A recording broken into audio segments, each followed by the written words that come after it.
Joel Klatt's top 25 heading into the season. He's got Michigan in the top 10 at number 10 behind Penn State, Texas, Ohio State, Clemson, Oregon, Notre Dame, Georgia, LSU, and Alabama. And he said, I almost put him ahead of Alabama because they beat him in the bowl game, but he didn't.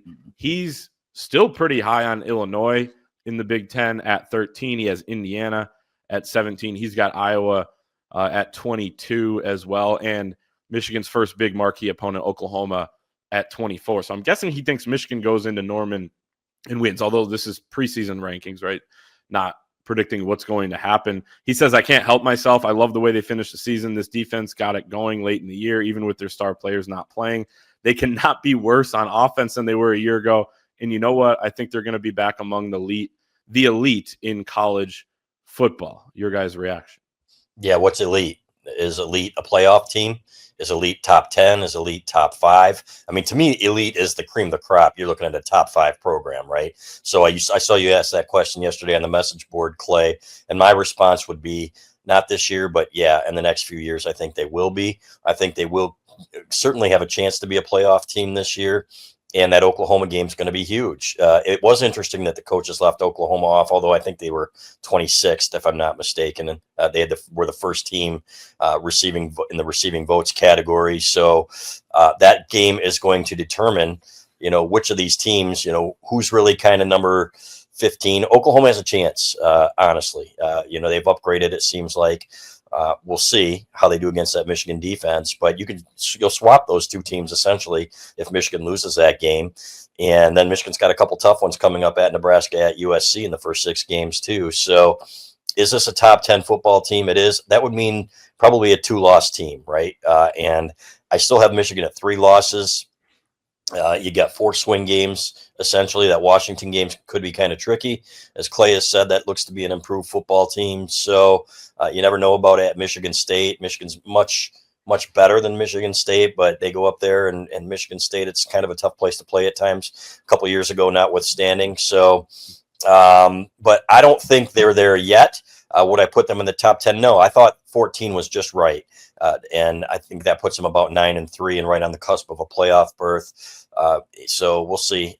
Your hope is that one of those 3 losses, I guess, isn't Ohio State by the end of the year. Maybe you lose those first 3 road games. I don't know. I wouldn't predict that.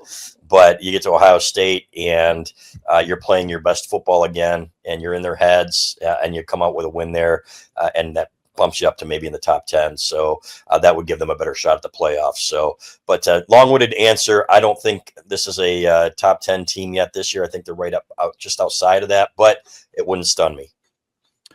Certainly have top 10 potential. I'm not there going into the season, given some of the questions we have, though I did predict them to go 10-2. And by virtue of how I picked the games, they would be in the Big Ten championship game.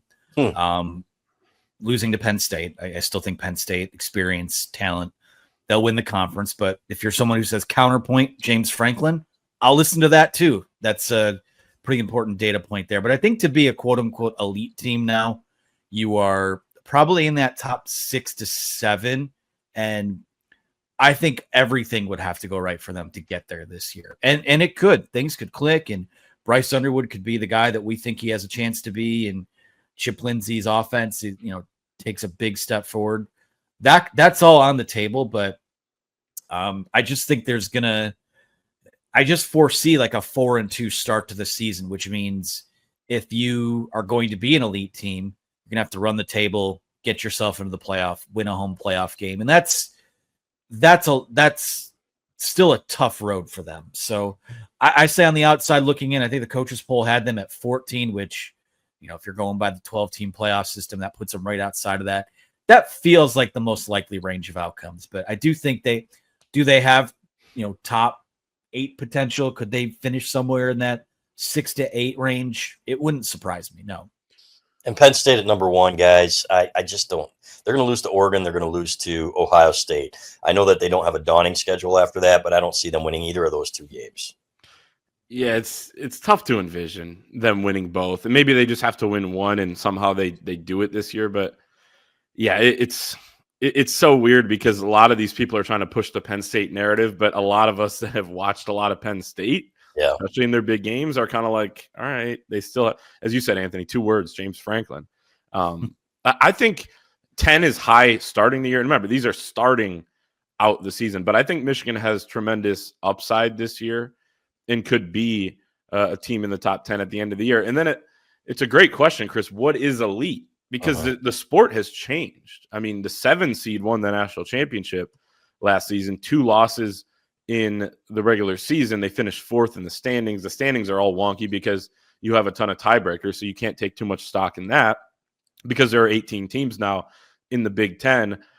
What is elite? I mean, the talent is more spread out. You have less depth at, places like Georgia and Alabama, more talent at places like Oregon, in Miami, in Notre Dame, and Texas A&M, and go on and on. And so I'm not exactly sure. And then if you do become a team that's top 10, top 11, you get yourself in the college football playoff, then you might need a break or two, whether it's a health something, on the other side, or your team stayed extraordinarily healthy. You get a break or two like Penn State did last season. Part of the fool's gold with Penn State, if it is fool's gold, is that they had an easy draw to the semifinal. Now everyone's like, all right, well, they return everybody. They were a semifinal team. It's like they weren't really a top 4 team. So I don't know what elite is. So that'd be my follow-up to Joel Klatt. What is elite in today's college football? It might be top 10 because you give yourself a shot. Yeah. And it might also be how many future NFL draft picks do you have in your starting lineup? Because as we've seen the last 2 years with Michigan, and certainly, again, I get that Ohio State lost 2 games, but they sort of lapped the field last year in terms of their guys that they got to the league. So, is Michigan a team that is going to have double-digit draft picks next year? I don't think I buy that. So, and not all of those teams will, but how many guys will they have compared to the rest of that field? I'd have to go look, but I don't think they're quite there yet.